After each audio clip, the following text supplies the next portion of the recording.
ये बजट 100 साल की भयंकर आपदा के 100 साल की विकास का नया विश्वास लेकर आया है। ये बजट अर्थव्यवस्था को मजबूती देने के साथ ही सामान्य मानवी के लिए अनेक नए अवसर बनाएगा।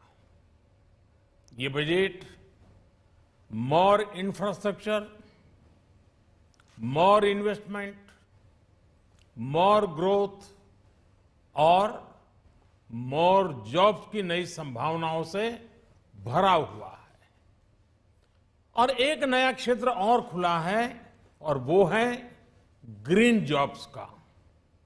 ये बजट तत्कालीन आवश्यकताओं का भी समाधान करता है और देश के युवाओं के उज्जवल भविष्य को भी सुनिश्चित करता है।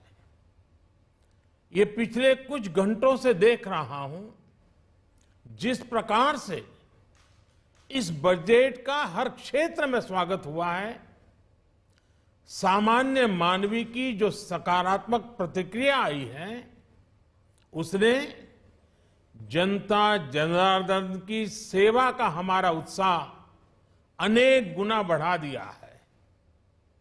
जीवन के हर क्षेत्र में आधुनिकता आए, टेक्नोलॉजी आए, जैसे किसान ड्रोन हो, वंदे भारत ट्रेन हो, डिजिटल करेंसी हो, बैंकिंग के क्षेत्र में डिजिटल यूनिट्स हो, 5G सर्विसेज का रोल आउट हो, नेशनल हेल्थ के लिए डिजिटल इकोसिस्टम हो।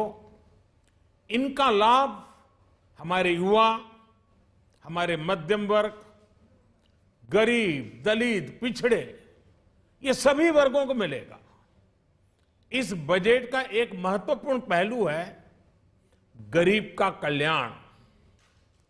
हर गरीब के पास पक्का घर हो, नल से जल आता हो, उसके पास शौचालय हो, गैस की सुविधा हो, इन सभी पर विशेष ध्यान दिया गया है। इसके साथ ही आधुनिक इंटरनेट कनेक्टिविटी पर भी उतना ही जोर है। जो भारत के पहाड़ी क्षेत्र हैं, हिमालय का पूरा पट्टा, जहां जीवन आसान बने, वहां से पलायन ना हो, इसे ध्यान में रखते हुए भी नई घोषणा की गई है। हिमाचल, उत्तराखंड, जम्मू कश्मीर, नॉर्थ ईस्ट ऐसे क्षेत्रों के लिए पहली बार देश में पर्वतमाला योजना शुरू की जा रही है। ये योजना पहाड़ों पर ट्रांसपोर्टेशन और कनेक्टिविटी की आधुनिक व्यवस्था का निर्माण करेगी और इससे हमारे देश के जो सीमावर्ती गांव है, बॉर्डर के गांव है, जिसका वाइब्रेंट होना जरूरी है, जो देश की सिक्योरिटी के लिए भी आवश्यकता है, उसको भी बहुत बड़ी ताकत मिलेगी। भारत के कोटि कोटि जनों की आस्था मां गंगा की सफाई के साथ साथ किसानों के कल्याण के लिए एक महत्वपूर्ण कदम उठाया गया है। उत्तराखंड, उत्तर प्रदेश, झारखंड, बिहार, पश्चिम बंगाल, इन राज्यों में गंगा किनारे नेचुरल फार्मिंग को प्रोत्साहन दिया जाएगा।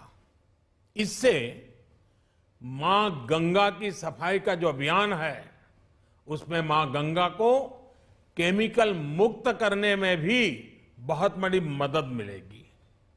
बजट के प्रावधान यह सुनिश्चित करने वाले हैं कि कृषि लाभप्रद हो, इसमें नए अवसर हो, नए एग्रीकल्चर स्टार्टअप्स को प्रोत्साहन देने के लिए विशेष फंड हो या फिर फूड प्रोसेसिंग उद्योग के लिए नया पैकेज। इससे किसानों की आय बढ़ाने में बहुत मदद मिलेगी। एमएसपी खरीद के माध्यम से किसानों के खाते में 2.25 लाख करोड़ रुपए से भी ज्यादा सीधे ट्रांसफर किए जा रहे हैं। कोरोना काल में एमएसएमई यानी हमारे छोटे उद्योगों की मदद और उनकी सुरक्षा के लिए देश ने लगातार अनेक निर्णय लिए थे, अनेक प्रकार की मदद पहुंचाई थी।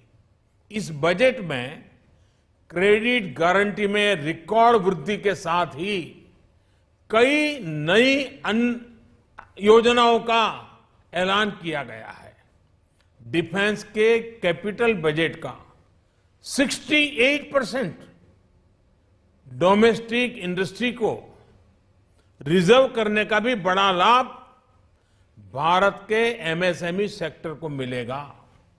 ये आत्मनिर्भरता की तरफ बहुत बड़ा मजबूत कदम है।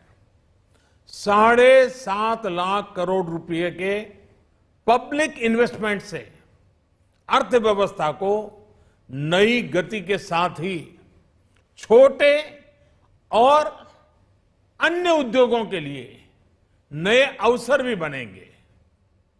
मैं वित्त मंत्री निर्मला जी और उनकी पूरी टीम को इस पीपल फ्रेंडली और प्रोग्रेसिव बजट के लिए बहुत बहुत बधाई देता हूं।